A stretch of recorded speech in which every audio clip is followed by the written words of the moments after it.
dissimulé, des fois ça peut même être des combattants très jeunes, donc c'est compliqué. Quand vous avez un adversaire qui se camoufle dans la population, qui est le paysan qui vous fait signe comme ça sur le bord de la route, mais qui en fait vous a posé une mine sur laquelle vous allez sauter 2 kilomètres plus loin, on a énormément de mal à venir à bout de ce type de conflictualité. Autant d'interventions lointaines où l'armée française montre un savoir-faire certain, mais qui se termine presque toujours par un retrait sans gloire, aux allures de défaite. C'est vrai que toutes les opérations de l'Afghanistan, de l'Irak, du Sahel, de la Libye, ça ne marche pas. Force est de constater qu'ils n'ont pas réussi à totalement éradiquer la menace djihadiste, seulement à la contenir, et le tout sans le véritable appui des États qui avaient sollicité notre présence. C'est-à-dire qu'ils se sont un peu retrouvés à faire le boulot des autres, sans jamais arriver à faire monter en puissance les armées locales, ce qui était pourtant l'objectif. Février 2022, la Russie envahit l'Ukraine. C'est le retour de la guerre en Europe.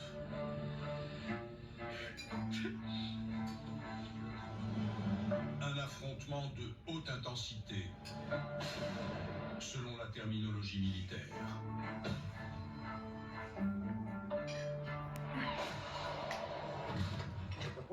C'est proche. Je crois qu'ils nous ont vus. C'est le retour de la guerre de masse, c'est le retour de l'engagement majeur, avec effectivement des combats de chars, des tranchées, tout ce qui nous rappelle finalement la Première Guerre mondiale.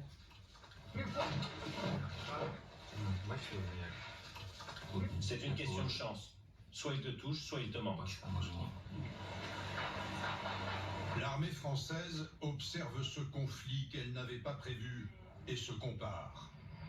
Pourrait-elle mener une guerre conventionnelle telle que celle qui se déroule en Ukraine? La réponse est non.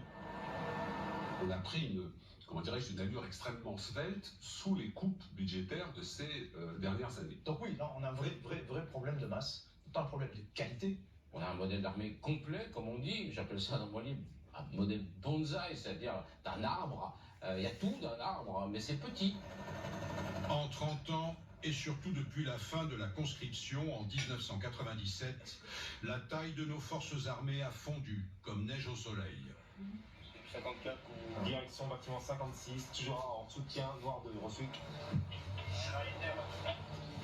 Aujourd'hui, la totalité de la force opérationnelle terrestre, soit 77 000 hommes et femmes, tiendrait à l'aise dans le Stade de France. Sa capacité de projection, c'est-à-dire le déploiement de soldats entièrement équipés sur un champ de bataille, est de 15 000 hommes maximum, à peine une division. Et sans doute guère plus d'une semaine, compte tenu des stocks de munitions. D'un coup, les Français découvrent que leur armée ne pourrait pas tenir une guerre pendant des mois et des mois, en tout cas pas de façon massive. Si on devait très hypothétiquement s'engager massivement en Ukraine, effectivement on tiendrait un petit front de 80 km et je ne sais pas si on pourrait l'alimenter longtemps en munitions, en obus, etc. Exemple, la France produit tous les mois 2500 obus, soit la moitié de ce que les Ukrainiens brûlent en un jour de combat. Globalement, on a fait du flux tendu, d'une certaine façon, pour de pures raisons d'économie. Quand vous n'avez pas d'ennemis, vous ne voyez pas pourquoi vous feriez des stocks. Bon, là, aujourd'hui, on l'a dit, la configuration internationale change. La France soutient déjà l'Ukraine par l'envoi de matériel militaire, canons César, missiles Crotale, Mistral, Scalp, véhicules blindés comme la MX-10 et bientôt des Mirage 2000. Petite mission supplémentaire. La mission est au dos. On parle de geeks qui sont habitués à ce type de système. Et effectivement, on peut avoir derrière une console un homme ou une femme qui ne passerait aucun test d'endurance, etc. Il ne pourrait pas en faire un seul, mais c'est un spécialiste et donc effectivement, il faut le recruter. Régulièrement, les militaires organisent des exercices comme celui-ci, avec des petits génies de l'informatique. Et maintenant, j'ai accès à tous leurs comptes. Et là, on va aussi changer le mot de passe de la banque. Des jeux de guerre par écran interposé. Donc là, c'est un handicapant. On n'a pas accès à notre banque, donc c'est... Là, ils ont vraiment... C'est un bon coup, là, franchement. Face à toutes ces menaces, comment gonfler les effectifs, sans même parler de refaire de la masse? Les Français aiment leur armée, tous les sondages le montrent. De toutes les institutions, c'est celle à laquelle ils accordent le plus de confiance. En fait, on voit que cette image ne fait que s'améliorer. Non seulement les militaires sont efficaces, mais en plus, ils sont considérés comme des gens qui sont loyaux, qui vont au bout d'un engagement. Pourtant, malgré cette bonne image, l'armée peine à recruter. L'an dernier, 2500 recrues manquaient à l'appel.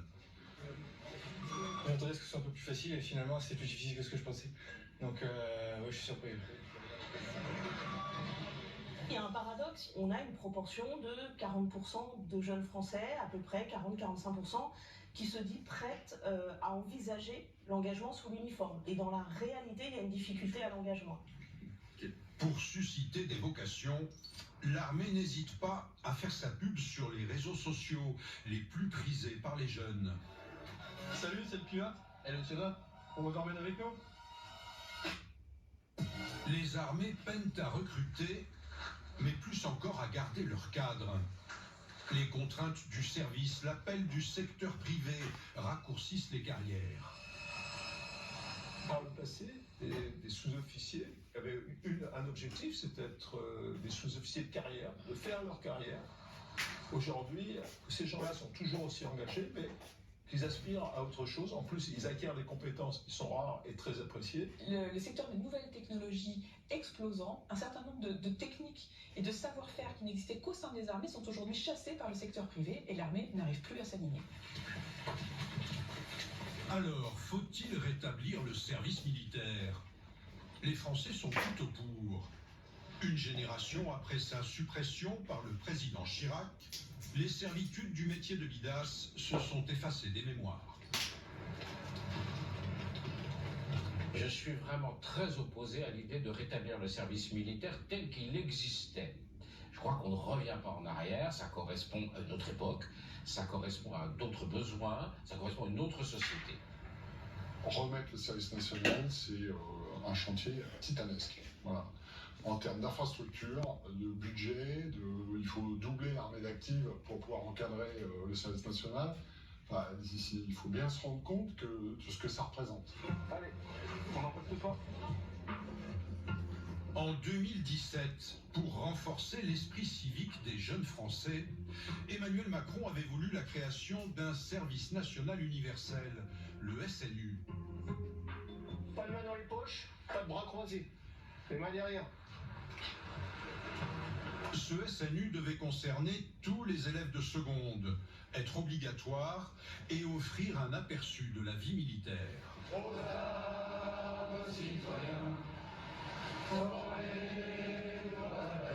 Je voudrais aller voir la gendarmerie et du coup je voulais voir comment c'était parce que c'est presque pareil, c'est un truc militaire. Ça permet d'enseigner la solidarité, ça permet de faire aussi du sport avec des autres gens.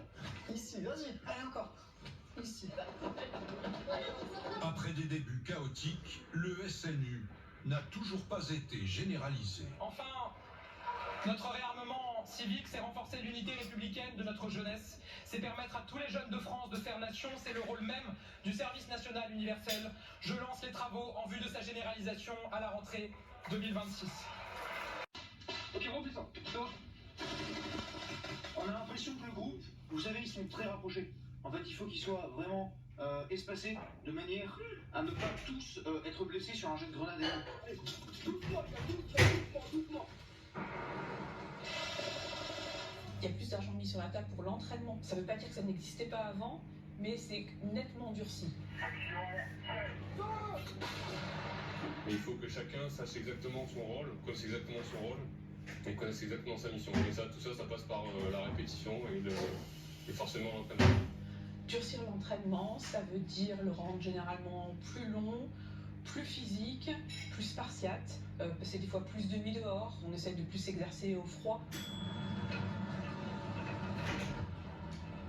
Les armées ont aussi découvert que les conflits d'aujourd'hui se menaient dans plusieurs dimensions. C'est la guerre hybride, une guerre de l'ombre où tous les coups sont permis pour affaiblir l'adversaire. On voit que la guerre en Ukraine, c'est une accélération de la transformation numérique de la guerre.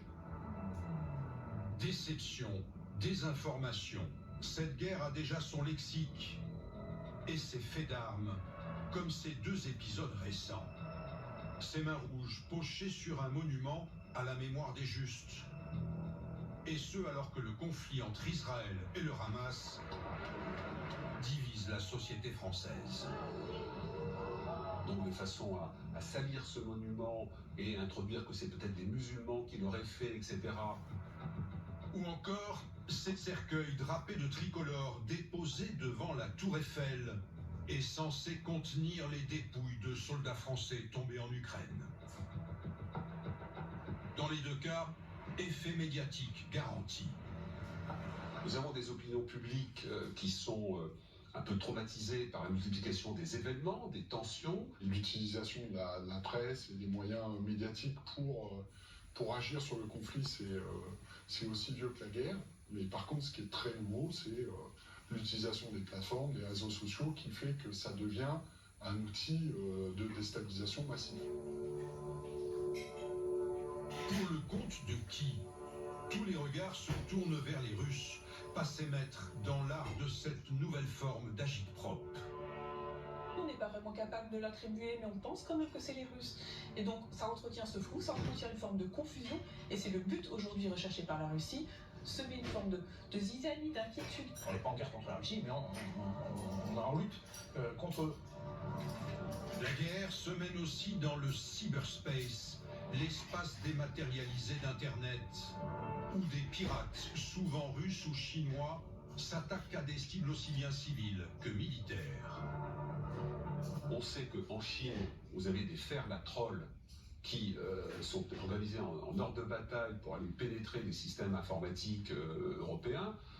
Pareil à Kaliningrad, cette enclave russe donc, qui se trouve sur la Baltique, ou en Russie même. Preuve que les armées prennent ces menaces très au sérieux, la création en 2017 d'un commandement de la cyberdéfense, le ComCyber. Avant, il y avait terre, air, mer. Et puis maintenant, eh bien, on ajoute le cyber. À Rennes, dans ce bâtiment protégé comme une forteresse, les soldats de la toile déjouent jusqu'à 50 attaques par jour. Je peux faire le point sur les alertes de la journée. Depuis ce matin, donc, on a eu déjà plusieurs cyberpatrouilles, notamment des adresses IP malveillantes, qu'on a déjà pu observer au fil des dernières années, donc des groupes connus. Les cyberattaques, ça veut dire quoi? Ça veut dire pénétrer les services informatiques de l'ennemi, par exemple dans une usine nucléaire, vous avez des indicateurs qui permettent de voir si c'est trop chaud ou trop froid. Une cyberattaque peut permettre d'inverser les facteurs, et donc ceux qui sont chargés de la maintenance, croyant baisser la température, vont l'augmenter et peuvent faire exploser leur usine. Pour lutter contre ces attaques, l'armée veut recruter 1000 cybercombattants d'ici 2030. C'est galopant maintenant. Ce qui nous amène à repenser évidemment notre modèle d'armée.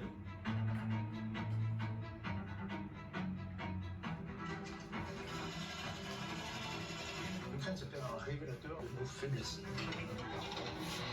Tout a changé. Nous entrons dans une économie de guerre. L'économie de guerre, l'économie de guerre. C'est beaucoup un slogan. D'abord parce qu'on n'est pas en guerre. On est un peu prisonnier de ces cadences de production qui ont du mal à repartir à la hausse. Les militaires bénéficient d'une très très bonne image et même d'une certaine aura. Là, on a aperçu des parts de missiles. La France a bien la dissuasion nucléaire. La dissuasion, c'est l'assurance vie de la nation.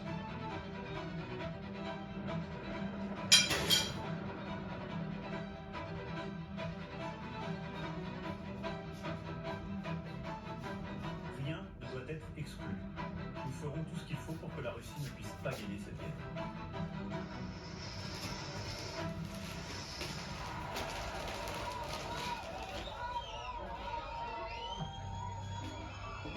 Novembre 1989, chute du mur de Berlin. Symbole de la division entre l'Est et l'Ouest. Les peuples se libèrent du joug soviétique. L'URSS, elle, mettra 2 ans de plus à se disloquer.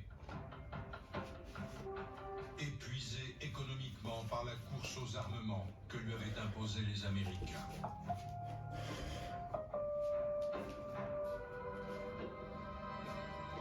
Les Alliés ont gagné la guerre froide sans tirer un coup de canon.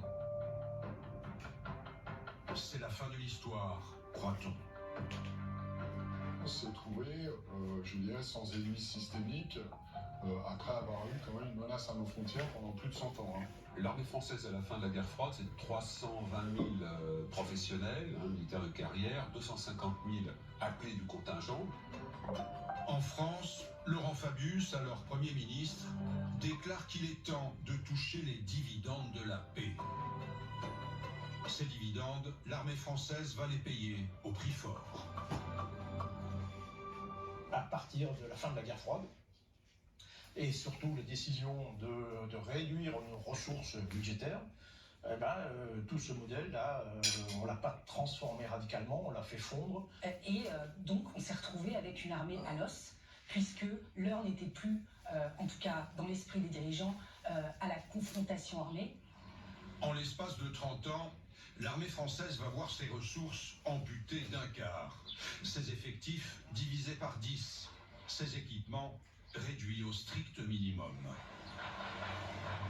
Paradoxalement, cette génération de désarmement va voir l'armée française multiplier les opérations extérieures, les OPEX comme disent les militaires. Sous le casque bleu ou dans le cadre de coalitions internationales, les soldats français sont partout. C'est pas trop dur, je pensais que ça aurait été plus dur d'être si éloigné de sa famille que ça. Le tournant, c'était la guerre du Golfe, 1990. Donc là, c'est vraiment, on change d'époque. C'est la fin de la guerre froide, les interventions deviennent mondialisées.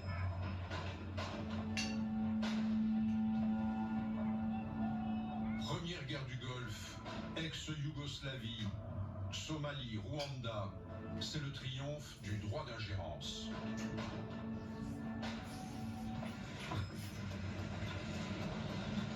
Après le 11 septembre 2001, l'armée française intervient en Afghanistan, puis plus tard en Irak et en Syrie contre Daesh. Sans compter les expéditions africaines, Côte d'Ivoire, Centrafrique, Libye et des années de présence au Sahel pour faire la guerre aux djihadistes. On donne les pièces de rechange, on donne le carburant, on donne évidemment des munitions, sujet on ne peut plus clé en ce moment. Autant de matériel et de munitions prélevés sur les stocks de l'armée française. Quand vous donnez des missiles aux Ukrainiens, quand vous leur vendez, mais quand la production est orientée vers l'Ukraine, elle n'est pas orientée chez nous et nos stocks ne se renouvellent pas. La doctrine française est de produire français pour équiper nos armées. Pas question d'acheter sur étagère, c'est-à-dire à l'étranger, même si le principe de réalité s'impose parfois. Pour la fourniture de composants indispensables à la fabrication des obus, comme la poudre ou le coton, nous sommes devenus dépendants de pays qui ne sont pas forcément nos amis. Quand on emploie des missiles ou des obus, il faut qu'on ait la capacité de les reproduire. Parce que sinon, vous êtes dans la main de celui qui les produit pour vous, mais qui lui va peut-être avoir des intérêts, si j'ose dire, plus près de sa chemise que votre chemise. Ces 2 dernières années, à peu près 60% du matériel acquis par les Européens était américain et plus de 10% sud-coréen. C'est pas comme ça qu'on va faire avancer notre industrie de défense. Juin 2022, Emmanuel Macron inaugure le Salon international de l'armement à Satory. Devant un parterre de hauts gradés et d'industriels de la défense, le chef des armées déclare que la France est entrée en économie de guerre. pour pouvoir reconstituer plus rapidement ce qui est indispensable pour nos forces armées, pour nos alliés et pour celles et ceux que nous voulons aider. Une économie au fond dans laquelle on ne peut plus vivre au rythme et avec la grammaire d'il y a même un an. Tout a changé. Bon, je pense que le terme économie de guerre est abusif, d'abord parce qu'on n'est pas en guerre. On n'est pas en économie de guerre. Quand vous dépensez 60 € sur 1000 pour la défense, vous n'êtes pas en économie de guerre. Les Russes dépensent 450 € sur 1000 € dépensés. Donc on n'est absolument pas en économie de guerre. Ça voudrait dire faire des arbitrages dont je ne suis pas certaine que les Français soient prêts à le faire. Ça veut dire prioriser les dépenses de défense sur d'autres, comme la sécurité sociale, l'éducation. Comme toujours, le nerf de la guerre, c'est l'argent. La loi de programmation militaire, publiée tous les 7 ans, précise les menaces et les moyens pour y répondre. La nouvelle prévoit un budget global de 413 milliards d'euros à dépenser d'ici à 2030. Afin de renouveler ainsi ce précieux outil militaire qui sert notre liberté, notre sécurité, notre prospérité et notre place dans le monde. Au total, Emmanuel Macron a tenu ses promesses. En gros, pendant ces 2 quinquennats, le budget de la défense aura doublé. C'est considérable. Le défi est de taille. Comment produire plus et surtout plus vite? Quand on sait qu'il faut 2 ans pour livrer un canon César, 3 pour un avion Rafale. Pour fabriquer un obus de 155, il faut 1 an. Pour fabriquer un porte-avions ou un sous-marin, il faut 10 ans. On est passé d'une certaine façon de l'industrie de défense à de l'artisanat.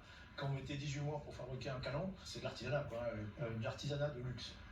Là, il faut sortir du luxe et passer dans la consommation courante.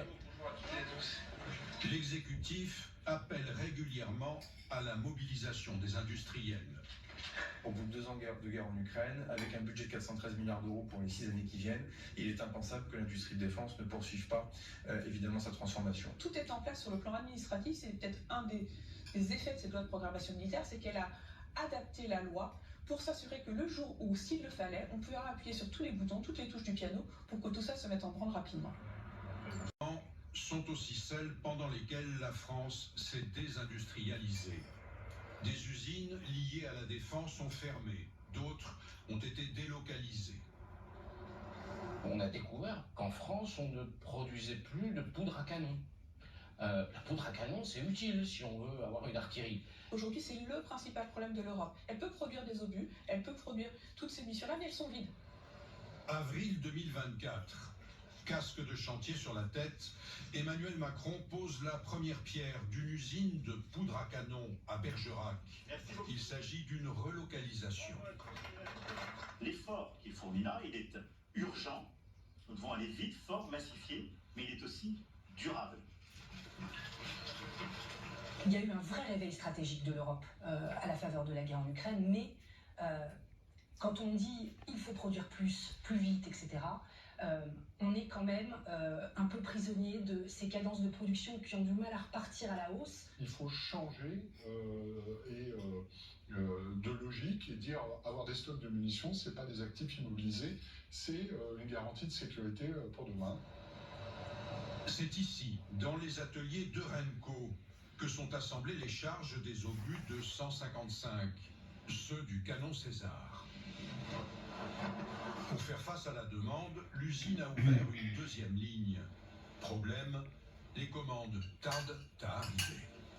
En l'état actuel, on est en capacité de quasi doubler nos productions en quelques semaines. Idem dans cette usine du Doubs, un des sous-traitants de la fabrication des blindés. Il faut qu'on soit sûr d'avoir les commandes fermes pour pouvoir engager du personnel, parce qu'il faut former le personnel. Vous savez, moi je pense qu'il y a essentiellement une clé budgétaire. Si vous passez des commandes à l'industrie, elle se mettra en ordre de marche pour le faire. D'abord, c'est son intérêt. Les commandes, elles arrivent au compte-gouttes, et puis de toute façon, ces chaînes industrielles sont lentes à se remettre en œuvre. Le rythme de croisière pour un certain nombre d'équipements ne sera atteint qu'à partir de 2025, 2026, voire 2027. La conception puis la fabrication des équipements militaires Made in France sont pilotés par la DGA, la Direction Générale de l'Armement. Habitués à planifier leur programme des années, voire des décennies à l'avance, les ingénieurs de l'armement ne sont pas réputés pour leur souplesse. Il faut pratiquement 12 ans pour simplement changer le fusil d'assaut. Et pour non pas en créer un nouveau, mais acheter un fusil d'assaut qui existe déjà depuis 2005. Et donc quand on regarde après tout le processus, on dit mais attendez, mais pourquoi on a mis autant de temps? Pourquoi ça ne s'est pas fait tout de suite, en l'espace de 1 an, 2 ans?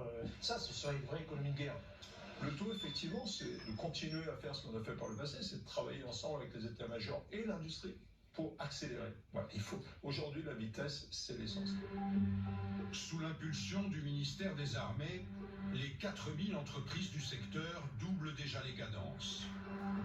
Production du canon César multipliée par 4, par 3 pour les avions Rafale, par 2 pour les obus, comme pour les missiles Mistral. C'est mieux, mais on est encore loin de l'économie de guerre. Estomaqués par l'inventivité et la réactivité de leurs homologues ukrainiens, les militaires français rêvent d'une DGA moins rigide. Dans le domaine des drones, par exemple, où la France est très à la traîne.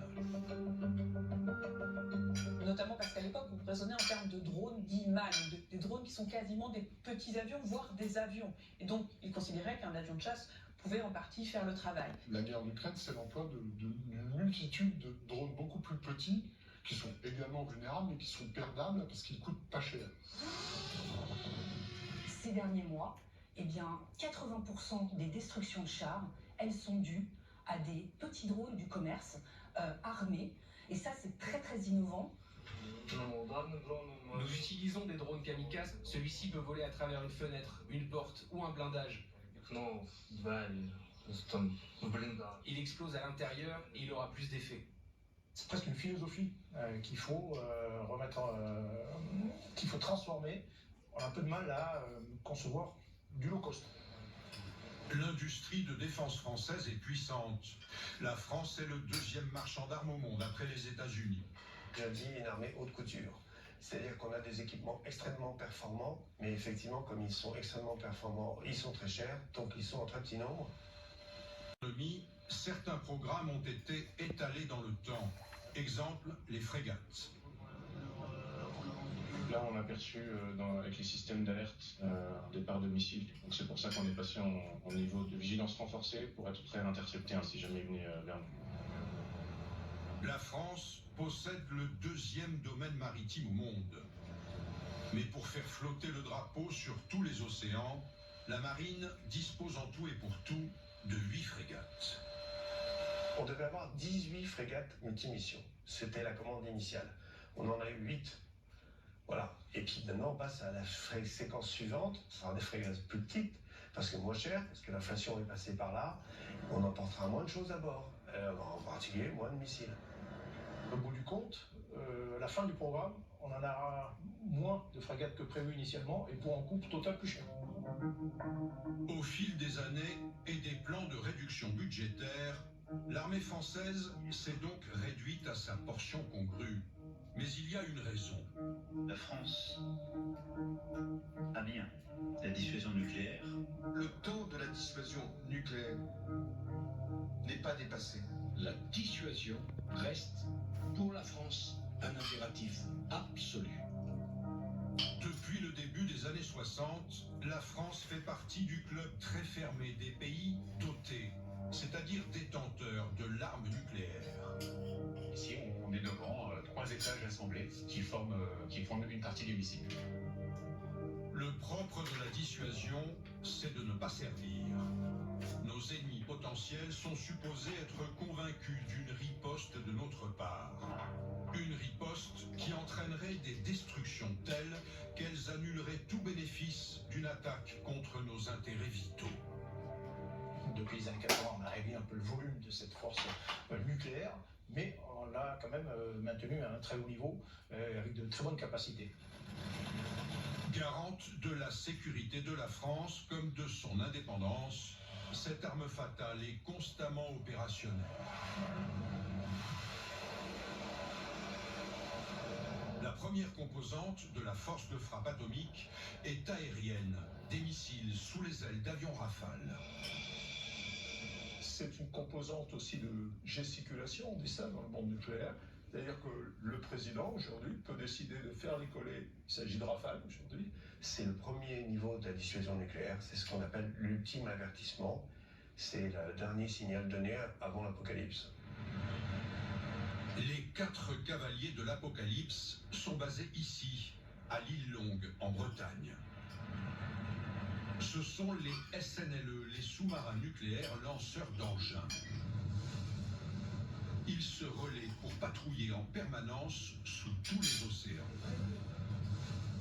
Un sous-marin nucléaire lanceur d'engins, c'est l'engin le plus compliqué au monde. On n'a pas fait mieux, c'est-à-dire que c'est à la fois une centrale nucléaire de propulsion, ce sont tout un tas d'équipements de détection à bord, et puis c'est surtout une base de lancement de missiles.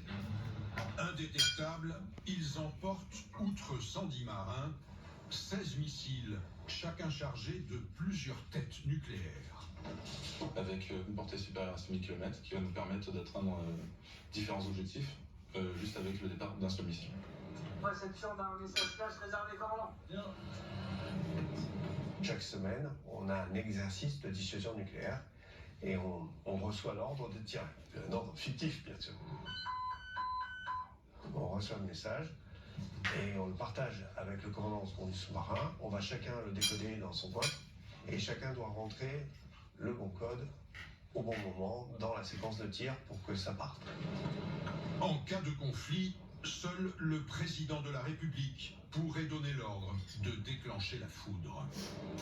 Si on doit tirer quelque part, c'est l'échec de la dissuasion, c'est qu'elle n'a pas suffisamment dissuadé un pays extérieur de nous agresser. Pour que cela fonctionne, et globalement ça a fonctionné jusqu'à maintenant, il faut que ça repose sur une crédibilité. Voilà. On ne peut pas dissuader si on n'est pas crédible. Et la modernisation de cette dissuasion coûte entre 7 et 8 milliards par an, soit 13% du budget annuel des armées. La France a cette chance inouïe d'avoir une dissuasion, elle la paye cher, hein, mais elle a cette chance inouïe d'avoir une dissuasion qui est totalement autonome, c'est-à-dire qu'on n'a rien demandé à personne, on a des équipements qu'on a mis au point, ce sont les nôtres. Longtemps, la bombe atomique était considérée comme une arme défensive dont l'existence sanctuarisait le territoire du pays qui la possédait. Mais depuis le début de la guerre en Ukraine, Vladimir Poutine a plusieurs fois menacé d'en faire usage. J'ordonne au ministre de la Défense et au chef d'état-major de mettre les forces de dissuasion de l'armée russe en régime spécial d'alerte au combat. On a bien compris que la Russie est une puissance nucléaire, que nous le sommes aussi, et qu'il y a une confrontation qui se joue aussi à ce niveau-là. La vraie difficulté avec l'arme nucléaire, c'est de l'employer en premier. À quel moment on décide d'employer, nous, notre force de frappe nucléaire face à une puissance nucléaire? En Europe, seuls la France et le Royaume-Uni en sont dotés. Les autres pays comptent sur le parapluie nucléaire américain pour leur protection. Pour la première fois récemment, Emmanuel Macron a évoqué la possibilité d'étendre la dissuasion française à certains de nos partenaires européens. La dissuasion nucléaire est en effet au cœur de la stratégie de défense française. Elle est donc par essence un élément incontournable de la défense du continent européen. C'est grâce à cette défense crédible que nous pourrons bâtir les garanties de sécurité qu'attendent tous nos partenaires, partout en Europe. Il est clair, dans mon esprit en tout cas, que les intérêts vitaux de la France, quelque part, ils rejoignent les intérêts vitaux de l'Union européenne. Fondamentalement, ça ne veut pas dire qu'on partagerait cette dissuasion, ça ne veut pas dire qu'on mettrait à disposition, on n'en est pas du tout là. Les Français veulent instiller l'idée qu'ils peuvent être utiles aux pays du flanc Est en cas de menace profonde sur leur sécurité. On n'imagine pas que demain, la Pologne se fasse envahir par la Russie sans que ça ait des implications directes sur notre sécurité, notre économie, la conception qu'on a de la vie en commun en Europe, etc., etc. L'autre garantie de sécurité pour la France, c'est son appartenance à l'Alliance Atlantique, l'OTAN, dont elle a réintégré le commandement en 2009. L'OTAN est une organisation au service de la paix, pas de la guerre, de la paix. Chacun ici peut compter sur la France. Et la France sait qu'elle peut compter sur chacun de ceux qui sont autour de cette table. À la faveur de la guerre en Ukraine, les armées françaises s'engagent de plus en plus au sein de l'OTAN et veulent vraiment montrer qu'ils sont un partenaire fiable, solide et vigoureux. Par exemple, la France est présente en Roumanie avec 1000 soldats et du matériel dernier cri. On a mis un dispositif quand même assez intéressant qui paye pas de mine, mais qui est ce qu'on appelle le Mamba, qui fait de la défense anti-aérienne et qui surveille cet endroit très stratégique de la mer Noire pour que les céréales ukrainiennes puissent rejoindre le marché mondial. La France est nation cadre, c'est-à-dire que c'est elle qui chapeaute toutes les activités de l'OTAN en Roumanie sur place, donc il y a une frontière avec l'Ukraine. Eh bien, on a des chars Leclerc sur place. Le char Leclerc en tant que tel, c'est vrai que c'est un élément qui est assez symbolique parce que c'est le plus lourd et en même temps c'est un char qui a une puissance de feu qui est très importante avec un canon de 120 mm qui donne la capacité de tirer jusqu'à 6000 mètres. Mérite d'être obligatoire. Et là, il faut retoucher du doigt le fait que quand on est citoyen, il y a aussi des obligations et des devoirs. Gauche. Mais alors, comment répondre à l'appel du devoir, à ce besoin d'engagement d'une partie des Français ?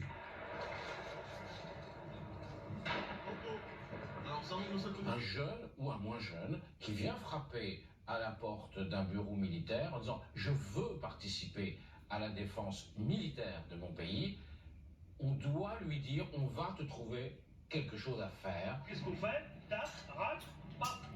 Certains plaident pour un renforcement de la réserve opérationnelle. Des volontaires qui consacrent une partie de leur temps à la défense de leur pays. L'ambition, c'est de vraiment doubler la réserve française, d'arriver à plus de presque 80 000.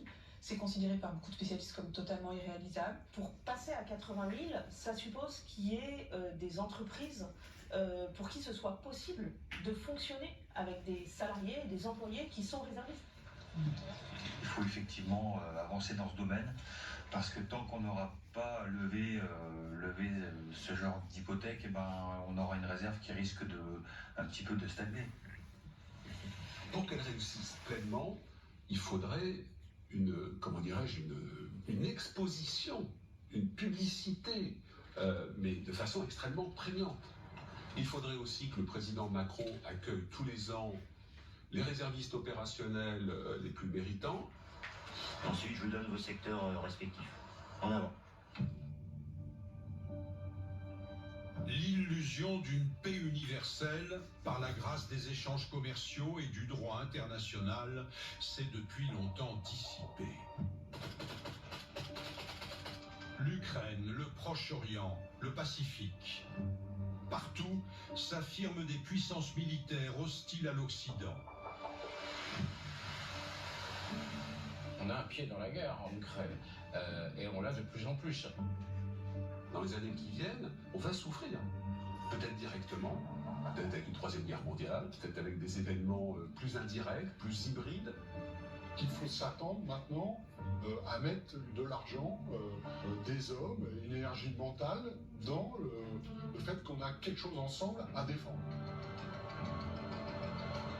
Dans ce nouveau désordre mondial, quel avenir pour l'armée française ? Le modèle réduit de notre armée, même hautement professionnalisée, est-il encore compatible avec nos prétentions ?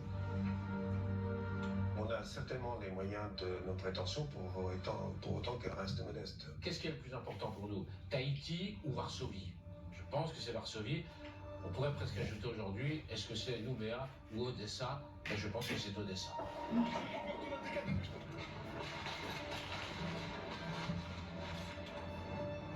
Les Européens doivent très sérieusement mettre un coup d'accélérateur sur la façon dont ils renforcent collectivement leur outil de défense.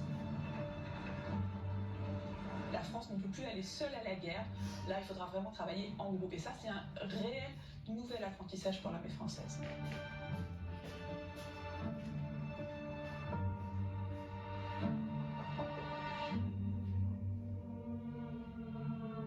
Le sud-est de l'OTAN était vraiment un point clé. On le voit bien avec la mer Noire et tout ce qui peut se passer au sud. À l'autre extrémité du dispositif, dans les pays baltes, des avions français participent à des patrouilles du ciel.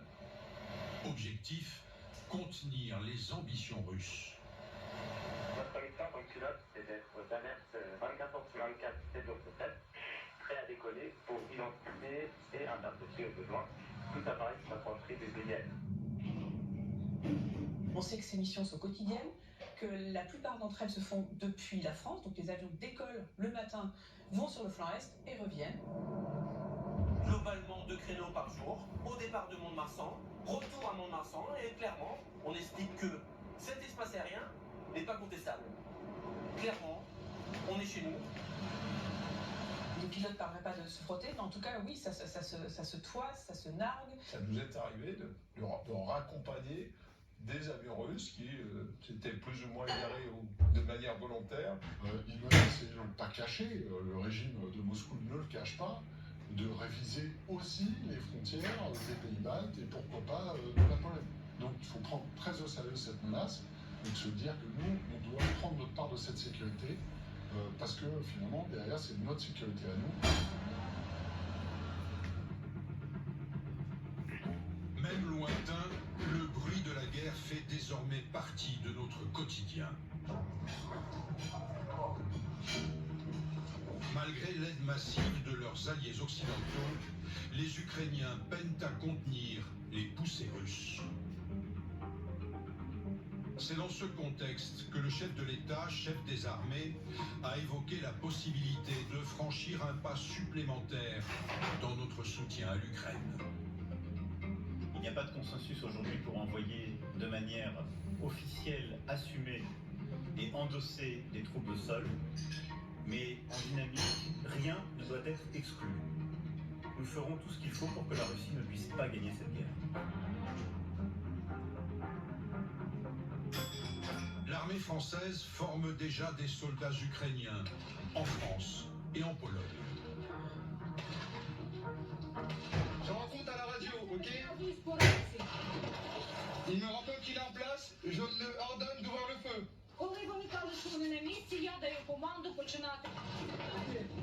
Des conseillers militaires français opèrent sans doute déjà en Ukraine clandestinement. Officialiser cette présence, c'est monter d'un cran dans notre soutien à Kiev.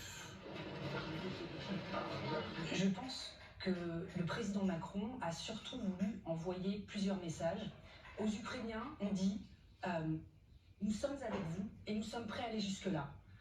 Aux Russes, on leur dit attention à ne pas franchir certaines lignes rouges. Après, ce qu'il faut savoir, c'est que quand vous déployez des forces sur un théâtre de guerre, il faut mesurer le risque. Hein. Peut-être que les Russes vont commencer à nous harceler si on est présent sur le territoire ukrainien. Ils vont essayer de nous infliger des pertes pour essayer de nous affaiblir et puis de faire céder un peu les opinions publiques, ou faire peur en tout cas. Quel pourrait être le rôle de ces soldats français sur le terrain? Il s'agirait, dans un premier temps, si besoin, d'opérations de déminage, d'opérations de cyberdéfense, d'aide à la production industrielle de défense ukrainienne. Envoyer des démineurs en Ukraine, c'est pas tuer les Russes. En attendant, l'armée française s'entraîne déjà à faire comme en Ukraine. Plus d'un siècle après 14-18, les soldats français réapprennent la guerre de tranchées.